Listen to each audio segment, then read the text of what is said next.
Hello guys. तो आपके लिए बहुत ही इम्पोर्टेंट टॉपिक लाए हैं। कौटिल्य के सप्तांग सिद्धांत की विवेचना करना है आपको। ठीक है, यदि क्वेश्चन कौटिल्य के सप्तांग सिद्धांत से आए या फिर इसी को घुरा के कुछ क्वेश्चन पूछ सकता है कि राज की उत्पत्ति से संबंधित सप्तांग सिद्धांत का वर्णन करे, या फिर राज की उत्पत्ति एवं उद्देश्यों के संबंध में कौटिल्य के विचारधारा का संक्षिप्त वर्णन कीजिए। इसमें हम जो कौटिल्य के सप्तांग सिद्धांत है, जितने भी सप्तांग सिद्धांत मतलब सात को जो सिद्धांत दिए थे उनके बारे में विवेचना करना है। ठीक है, पूरा डिटेल्स में हम बताने वाले हैं, तो वीडियो को अंत तक देखना है, कहीं भी स्किप नहीं करना। और हाँ, जिसका भी आज आज का टॉपिक स्पेशल, जिसका भी हिस्ट्री ऑनर्स है, ठीक है, हिस्ट्री ऑनर्स कोड 10 के लिए बहुत ही इंपॉर्टेंट है, खास करके कोड 10 के लिए। ठीक है, तो वीडियो को अंत तक ही देखना। तो चलिए अब हम आंसर की ओर बढ़ते हैं। देखिए, सप्तांग सिद्धांत प्राचीन भारत में राज्य का स्वयं जो रूप उल्लेख मिलता है। ठीक है, प्राचीन भारत में उस समय का विद्वान राज्य को एक सजीव प्राणी मानते थे। मतलब कि प्राचीन भारत में जो राज्य हुआ करता था, उनको एक मतलब कि विद्वान लोग राज्य को एक सजीव प्राणी मानता था। लेकिन वो राज्य को क्या मानता था? तो एक सजीव प्राणी। ठीक है, सप्तांग राज्य की कल्पना प्राचीन भारत के विचारकों के अनुसार एक जीवित शरीर की कल्पना है। जो सप्तांग जो हुआ, मतलब कि जो कौटिल्य के जो सप्तांग सिद्धांत है उसके बारे में बता रहा है। ठीक है, जिसके 7 अंग होते हैं। अब आते हैं मेन टॉपिक में, सप्तांग सिद्धांत में। उसका कहना है, देखिए उसका कहना क्या है, जो जीवित शरीर की कल्पना है जिसके 7 अंग होते हैं। शरीर की कितने अंग होते हैं? 7 अंग होते हैं। ऋग्वेद में समस्त संसार की कल्पना विराट पुरुष के रूप में की गया है। ठीक है, उसके अवयवों द्वारा सृष्टि के विभिन्न रूपों का बोध कराया गया है। मनु हुआ, भीष्म हुआ, सुक्कू जैसे प्राचीन मनुष्यों के द्वारा भी राज की कल्पना का ऐसे जीवित जागृत शरीर के रूप में किया गया है। जितने भी देखिए, मनु भी हुआ, ठीक है, जो मनु हुआ, यहाँ देखिए मनु हुआ, भीष्म हुआ, शुक्र हुआ, इस सभी ने एक जीवित जागृत शरीर की रूप में राज का जो कल्पना किया गया है। ठीक है, जिसके 7 अंग होते हैं। शुक्र नीति में राज्य के इन अंगों का मानव शरीर की तुलना करते हुए कहा गया है कि इस शरीर में रूपी राज्य में राजा, ठीक है, मुर्दा सिर के समान है। ठीक है, जो राजा है मुर्दा सिर के समान है। अमात्य आँख है, सुदृढ़ कान है, कोस मुख है, बल मन है और दुर्ग हाथ है और राष्ट्र पैर है। देखिए 7 गो। इसी प्रकार कौटिल्य के अनुसार अनुसार राज के 7 आवश्यक तत्व है। कितने हैं? तो 7 आवश्यक तत्व है। ठीक है, इन्हें वो राज का प्रकृति भी कहता है। राज के अंग भी राज के 7 अंगों के कारण ही प्रकृति संबंधी सिद्धांत सप्तांग सिद्धांत कहलाता है। 7 गो जो अंग होता है। कौटिल्य के अनुसार राज्य के निम्न 7 अंग है। स्वामी हुआ, अमात्य हुआ, जनपद हुआ, दुर्ग हुआ, कोष हुआ, दंड हुआ और मित्र हुआ। ठीक है, राज्य के इन अंगों का वर्णन करते हुए कौटिल्य ने राज्य को प्रत्युंग भूत भी कहा गया है, जिससे ऐसा प्रतीत होता है कि संभवतः राज जीव सिद्धांत के वे समर्थन करते हैं। ठीक है, आगे देखिए फिर कौटिल्य ने क्या बोला। कौटिल्य के अनुसार राज्य केवल उसी दशा में अच्छी प्रकार का कार्य कर सकता है जबकि ये 7 अंग सहयोग, मतलब आपस में जो 7 को अंग जो बताया है, ठीक है, उनके अंग सहयोग, एक दूसरे का सहयोग करता हो, उचित रूप से अपना कार्य करे। मतलब कि ये नहीं कि एक उस अंग कार्य करता है वो मनमाने ढंग से, दूसरा अंग मनमाने ढंग से, सब बराबर होना चाहिए। ठीक है, बराबर कार्य होना चाहिए। कौटिल्य द्वारा वर्णित राज्य के विभिन्न अंग इस प्रकार है। ठीक है, अब हम मेन टॉपिक में आते हैं। तो इंट्रोडक्शन हुआ कौटिल्य के कि हाँ फल्ला फल्ला तुलना करके बताया कि नहीं, कहीं ना कहीं एक मनुष्य की तरह ही राज्य को मानो। ठीक है, राज्य के 7 अंग होते हैं। शरीर के इतने पार्ट होते हैं, उसी प्रकार राज्य के 7 अंग होते हैं। ठीक है, तो अब 7 अंगों के बारे में बताते। देखिए 7 अंगों में सबसे पहला अंग क्या बताया गया है कौटिल्य ने? स्वामी। सबसे ऊपर में स्वामी को रखा गया है। ठीक है, स्वामी बारे में जान लेते हैं। स्वामी का अर्थ क्या होता है, परिभाषा क्या होता है। राज्य के सप्तांगों में स्वामी अथवा राजा का महत्वपूर्ण स्थान है। ठीक है, स्वामी का अर्थ ही राजा होता है। ठीक है, राजा। कौटिल्य के अनुसार राज्य की सफलता राजा की नीति पर निर्भर है। यद्यपि कौटिल्य ने गणतंत्र राज्यों पर पूर्ण रूप से ज्ञान था, ठीक है, तथा वो राजतंत्र का ही प्रबल समर्थक था, अतः वह उसका गुणगान करता रहता था। किसका? गणतंत्र राज्यों का। ठीक है, इसी कारण उसने राज्यों के आवश्यक गुण यानी योग्यता हुआ, नीति आदि पर विस्तृत से प्रकाश डाला है। ठीक है, किससे? तो विस्तृत से प्रकाश डाला है। आगे देखिए, कौटिल्य ने राजा को सदाचार संपन्न होने पर बल दिया गया है। वो अपने राजा को केवल एक राज्य की मुखिया ही नहीं देखना चाहता है, वो उसे राजसी देखना चाहता है। उसके अनुसार राजा को कुलीन धर्म के मर्यादा को चाहने वाला, कृतज्ञ, दृढ़ निश्चय रखने वाला, विचारशील रखने वाला, सत्यवादी, वृद्धों के प्रति आदरशील, ठीक है, विवेकपूर्ण, दूरदर्शी, उत्साही, ठीक है, युद्ध में देखिए, आगे देखिए, युद्ध में चतुर रखने वाला, उसे क्रोध, मोह, लोभ आदि से अलग रखना चाहिए। ये क्या बताया है? कौटिल्य ने बताया है कि राजा की क्या-क्या विशेषता होना चाहिए, ठीक है? अभी तो वही हम पढ़ रहे हैं, राजा मतलब स्वामी, स्वामी मतलब राजा, ठीक है? ये सब बताया है कि राजा को क्रोध, मोह, लोभ से दूर रहना चाहिए, ठीक है? अलग रहना चाहिए। उसमें विपत्ति के समय प्रजा के निर्वाह करने व शत्रु को दुर्बलता से पहचानने की योग्यता होनी चाहिए। उसे देखिए, उसे चाहिए कि वह, देखिए आगे देखिए, उसे चाहिए कि वह समय अनुसार राज के कोष में वृद्धि करता रहे। उसे कभी भी वृद्ध, अपंग और दीनहीन की उपेक्षा नहीं करनी चाहिए। आगे देखिए, उसने कहा है, कौटिल्य के द्वारा बताए गए राज्यों ने के नैतिक गुण विशेष महत्व रखते हैं। इसीलिए उसने राजा की शिक्षा प्लेटो की भांति अत्यधिक बल दिया गया है। उसके अनुसार जिस जिस प्रकार घुन लगे हुए लकड़ी जल्दी ही नष्ट हो जाते हैं, उसी प्रकार जिस राजकुल के राजकुमार शिक्षित नहीं होते हैं, ठीक है, राजकुल बिना किसी युद्ध आदि के नष्ट हो जाते हैं। कौटिल्य ने राजा के लिए आवश्यक अन्य जिन विद्याओं का उल्लेख किया गया है, देखिए आगे देखिए, बहुत ही साधारण भाषा में बता रहे हैं, नहीं समझ में आया तो बेकार है। आवश्यक जिन विद्याओं का उल्लेख किया गया वो है दंड नीति, राज्य शासन, सैनिक शिक्षा, महान शास्त्र, इतिहास, धर्मशास्त्र और अर्थशास्त्र। राजा को अपनी इंद्रियों पर पूरी नियंत्रण होने चाहिए, ठीक है। सबसे पहला खत्म हो गया स्वामी यानी राजा। राजा का सारा विशेषता बता दिया कि राजा को ये नहीं करना चाहिए, राजा में ये गुण होना चाहिए, ठीक है। उसे इतिहास, धर्मशास्त्र, मानव शास्त्र, अर्थशास्त्र का भी ज्ञान होना चाहिए। अब आते हैं नेक्स्ट अमात्य में, ठीक है, क्या में आते हैं? अमात्य में। अमात्य का सामान्य अर्थ होता है मंत्री। वहाँ राजा था, राजा के नीचे, देखिए क्रम के अनुसार याद रखिए, सबसे पहले क्या? स्वामी, उसका बाद आया क्या? अमात्य यानी कि मंत्री।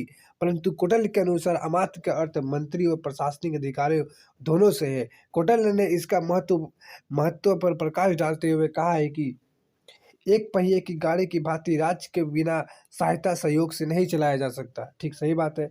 कौटिल्य के अनुसार सभी कार्य अमात्यों पर निर्भर होता है। ठीक है, सही बात है कि अमात्यों पर मतलब समझे, मंत्री पर। अभी अभी अभी मतलब कि वर्तमान में देख लीजिए कि मुख्यमंत्री के नीचे मंत्री होता है। मंत्री सबका क्या कार्य होता है? उसका अलग अलग विभाग दिया कि कोई कोई जल विभाग का है, कोई सड़क विभाग का है, ताकि मंत्रियों के कार्य को मतलब कि फल्ला को निर्भर होना चाहिए। अलग अलग मंत्री अलग अलग कार्य पर निर्भर है। अब एक ही आदमी करने लगेगा तो नहीं होगा ना। सही बात बोला है। देखिए, जैसे दुर्ग हुआ, ठीक है, कृषि आदि कार्यों को सफलता, राजवंश, अंतपाल आदि आदि करकों की ओर अयोग्य साधन हुआ, अपत्यों की प्रतिवाद हुआ, फिर उपनिवेशियों की स्थापना, उनकी उन्नत अपराधियों को दंड देना हुआ, राजकर का निग्रह करो, जनपद के सभी कार्य अमात्यों द्वारा ही संपन्न होना चाहिए। देखिए, ये कार्य बता दिया कि कौन कौन से कार्य अमात्य को करना चाहिए। राज्य कर को निग्रह करना चाहिए, जनपद के सभी कार्य अमात्यों के द्वारा होना चाहिए। ठीक, यहाँ तक उपनिवेशों की स्थापना भी उसी के द्वारा होना चाहिए। ठीक है, देखिए, आपत्तियों का प्रतिवाद भी उसी के द्वारा होना चाहिए। ठीक है, आगे देखिए क्या बताया है। कौटिल्य के अनुसार ऐसे व्यक्तियों को अमात्य बनाना चाहिए जो बुद्धिमान हो, जो गुणवान हो। अभी भी वर्तमान में देखिए मंत्री उसी को चुनता है जो कुछ पढ़ा लिखा हो, थोड़ा सा जान पहचान में, जिसको राजनीति में पकड़ हो, ठीक है। अपने संबंधियों हुआ, सहपाठियों हुआ, चापलूसों, सिफारिश व्यक्तियों को अमात्य पद पर नियुक्ति नहीं करनी चाहिए। देखिए, यहाँ देखिए राजा कितना होशियार है। अमात्य की नियुक्ति अपना संबंधी को भी नहीं करनी चाहिए, सहपाठियों को भी नहीं करना चाहिए, चापलूसों को भी नहीं देना चाहिए, सिफारिशियों को भी नहीं देना चाहिए। गलत। देखिए उसके बाद देखिए क्या बताया है। उसके बाद धर्म हुआ, अर्थ हुआ, काम हुआ और भय द्वारा परीक्षित पवित्र अमात्यों को उनकी कार्यक्षमता के अनुसार कार्यभार संभालना चाहिए। ये नहीं कि फल्ला को फल्ला दे दिए, उनके कार्यभार देखिए, उसके कार्यभार को सौंपना चाहिए उनके कार्य क्षमता के अनुसार। हाँ, ये बंदा कर सकता है, इसको दे दिया जाए फल्ला विभाग, ठीक है, उसी प्रकार। देखिए आगे देखिए जनपद के बारे में क्या बताया है। ठीक है, जनपद के बारे में, कौटिल्य का जनपद मात्र भू प्रदेश ही नहीं, जनपद मतलब एक क्षेत्र हुआ, बल्कि राज्य के निवासी या जनसंख्या से भी है। जनपद मतलब एक क्षेत्र हुआ, ठीक है, मतलब क्षेत्र ही हुआ, ठीक है। तो मतलब कौटिल्य का कहना है कि जो राज्य का निवासी होता है वही जनसंख्या भी है, वही प्रदेश है। जनपद के अभाव में राज्य की कल्पना नहीं किया जा सकता। सही बात है। अब जनपद ही नहीं रहा है तो राज्य का कैसे संकल्पना करें? और राज्य ही अब मतलब कि अब गाँव नहीं रहा है तो शहर की कल्पना कैसे किया जाए? शहर नहीं रहा तो राज्य की कल्पना कैसे किया जाए? राज्य नहीं तो देश की कल्पना कैसे किया जाए? वही बात बताया है। जनपद एक ऐसा प्रदेश है जहाँ की जलवायु संवर्धन हो, ठीक है, भूमि उपजाऊ हो, उसमें खेती योग्य भूमि के अतिरिक्त जंगल भी हो। देखिए जनपद का विशेषता बताया है, वहाँ मंत्री का विशेषता बताया, वहाँ राजा की विशेषता बताया, सबका विशेषता बताया। देखिए घने जंगल भी हो, उसकी सीमाओं सुरक्षित हो, ये नहीं कि आसपास की सीमा बहुत ई हो। ठीक, जनपद में नदियाँ रहनी चाहिए, पशुधन, खनिज पदार्थ आदि बहुलता हो। निवासियों के विषय में कौटिल्य का मत है कि परिश्रमी होना चाहिए, उन्हें प्रसन्नता पूर्वक कर देना चाहिए। किसको? जनपद को, जनपद के लोगों को, ठीक, वहाँ की प्रजा को। उसने प्रजा के स्वामित्व होने पर बहुत बल दिया गया है। ठीक है, आगे देखिए। कौटिल्य ने राज्य की उत्पत्ति के संबंध में जनपद की स्थापना का विस्तार से वर्णन किया है। उसका कथन है कि राजा को चाहिए कि दूसरे देश के मनुष्य को बुलाकर अथवा अपने देश की जनसंख्या की वृद्धि कर वहाँ के पुराने या नए जनपदों को बसाए। देखिए समझे बात को, मतलब कि कौटिल्य कितना होशियार है ये देख लीजिए। उसका कहना है कि ठीक है, जनपद का निर्माण करना है तो दूसरे देश से लाओ, दूसरे देश में लाओ, पुराना बसाओ, जनपद बसाओ, जनसंख्या की वृद्धि कर लाओ।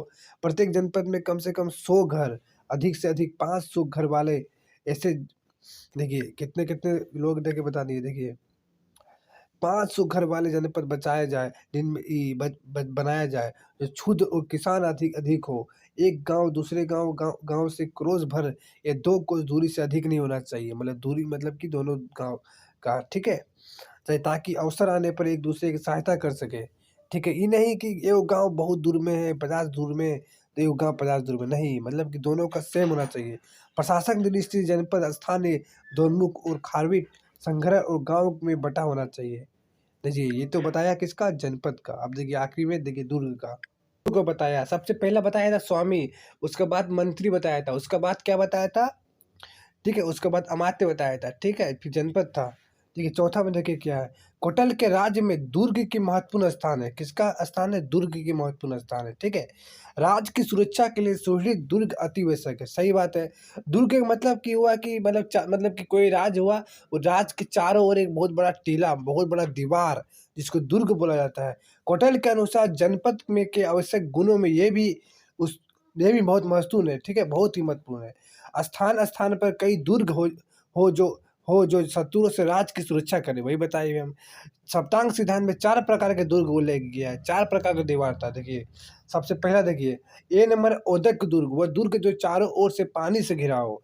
ठीक है, पावर्त दुर्ग, वो दुर्ग जो पर्वत श्रेणी से बड़ी बड़ी चट्टानों से घिरा हो। ठीक है, देखिए तीसरा देखिए, चौथा देखिए क्या है। तीसरा चौथा देखिए क्या है। धानवे दुर्ग, वो दुर्ग जो मरुस्थलीय प्रदेश से में बना हो, जहाँ ना पानी हो ना घास हो। ठीक है, वन दुर्ग, ठीक है, दो जो जो जंगलों में बसा हो, दुर्ग जहाँ तक पहुंचने का मार्ग शत्रु जान ही ना पाए। देखिए कौटिल्य का सप्तांग सिद्धांत में 5वां देखिए पॉइंट क्या है? कोष। ठीक है, 5वां क्या है? कोष। अब कोष कर जान लीजिए। राज्य के प्रत्येक कार्य के लिए धन की आवश्यकता होती है, इसीलिए राज्य की महत्वपूर्ण आधार क्या है? कोष। राज्य की महत्वपूर्ण आधार क्या है? कोष।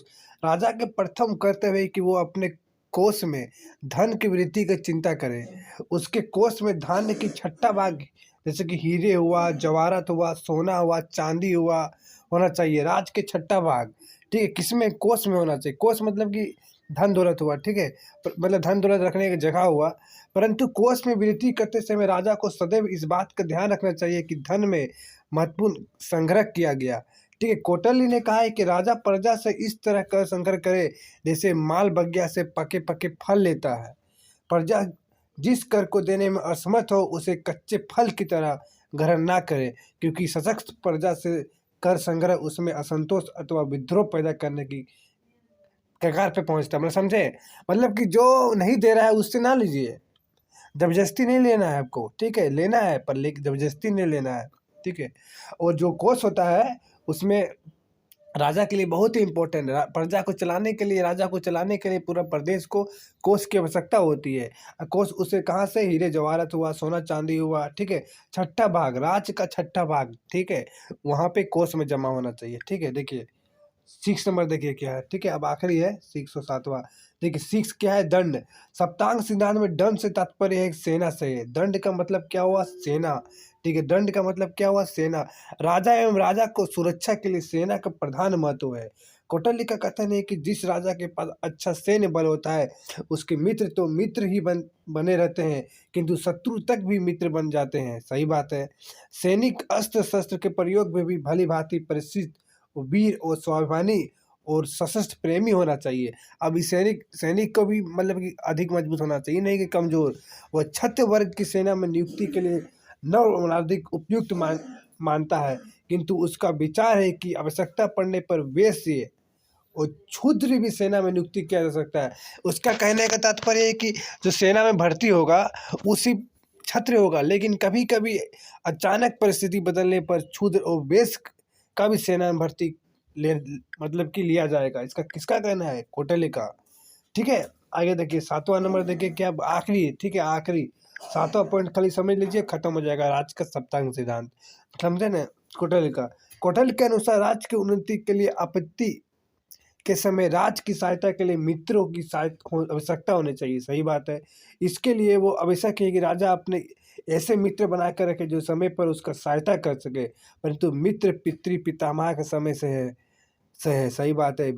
मित्र पितृ पितामह के समय से है। महाभारत के समय से वो राजा के विश्वास पात्र हो, ताकि राजा महत्वपूर्ण मामलों पर उनका साथ बातचीत कर सके। तो इस प्रकार हमारा कौटिल्य का सप्तांग सिद्धांत सातों के बारे में इतना अच्छा से बताए हैं, बहुत ही साधारण भाषा में बताए हैं, ठीक है। सातों के बारे में जहाँ नहीं समझ में आएगा आप लोगों को, वहाँ आपको कमेंट करना है, ठीक है। उसका डाउट क्लियर करना है हमको, ठीक है। तो वीडियो को शेयर कर दीजिएगा जितने भी आपके दोस्त सब हैं, ठीक है, मित्र लोग हैं, सबको।